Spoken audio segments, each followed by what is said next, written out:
Dear students, आज हम parts of brain के बारे में पढ़ेंगे, यानी कि मस्तिष्क के भाग के बारे में पढ़ेंगे। आपको बता दें तो मस्तिष्क को 3 मुख्य भागों में विभक्त किया गया है। सबसे पहला अग्र मस्तिष्क, सेकंड मध्य मस्तिष्क, थर्ड पश्च मस्तिष्क। अग्र मस्तिष्क सबसे पहले पढ़ेंगे।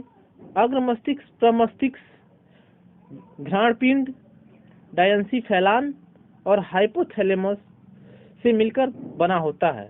तो सबसे पहले हम इसमें अग्र मस्तिष्क के प्रमस्तिष्क वाले भाग का अध्ययन करेंगे। प्रमस्तिष्क मानव मस्तिष्क का एक सबसे बड़ा भाग है। मस्तिष्क का ये 80% भाग बनाने में सहयोग प्रदान करता है। एक गहरी लंबोत्विदर प्रमस्तिष्क को 2 भागों में दाएं और बाएं प्रमस्तिष्क गोलार्ध में बांटने का कार्य करती है। एक गोलार्ध तंत्रिका तंतुओं की पट्टी कार्पस कैलोसम द्वारा जुड़े होते हैं। प्रमस्तिष्क गोलार्ध के कोशिकाओं की एक परत अवतरित करती है, जिसे हम प्रमस्तिष्क वलकुट कहते हैं।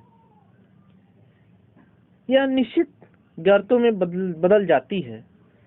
प्रमस्तिष्क वलकुट को इसके धूसर रंग के कारण धूसर द्रव्य भी कहा जाता है।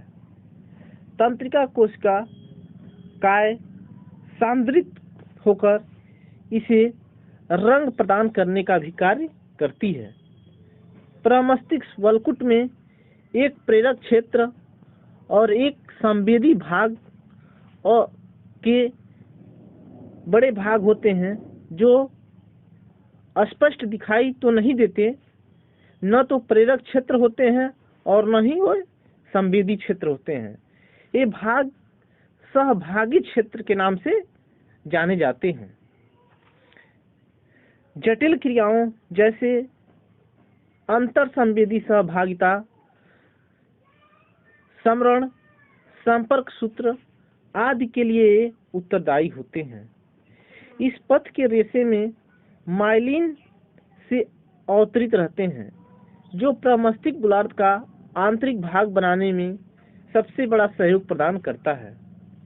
ये परत को सफेद अपारदर्शी रूप प्रदान भी करते हैं, जिसे हम श्वेत द्रव्य व्हाइट मैटर कहते हैं। प्रमस्तिष्क गोलार्ध की पूरी सतह पर अनेक वलनीय भंज होते हैं, जो सतह तल का क्षेत्रफल के लगभग 3 गुना बढ़ा देते हैं।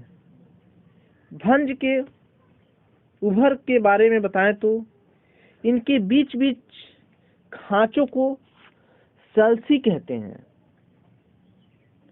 इसके अलावा कुछ गहरी अधूरी खांचे प्रत्येक मस्तिष्क गोलार्ध को 5 पिंडों में बांटती है। सबसे पहला जो है फ्रंटल, पैराइटल, टेम्पोरल, अनुकपाली तथा इंसुला में बांटने का कार्य ये करती है। 5वां पिंड इंसुला गहराई में स्थित होने के कारण स्पष्ट रूप से दिखाई नहीं देती है। इन्हीं पिंडों के मुख्य कार्य को जानने के लिए हम प्रमस्तिष्क की वृद्धि के केंद्र में जाते हैं। यह थैलेमस नामक संरचना के चारों ओर लिपटा होता है, जो कि संवेदी और प्रेरक संकेतों का मुख्य संपर्क स्थल है।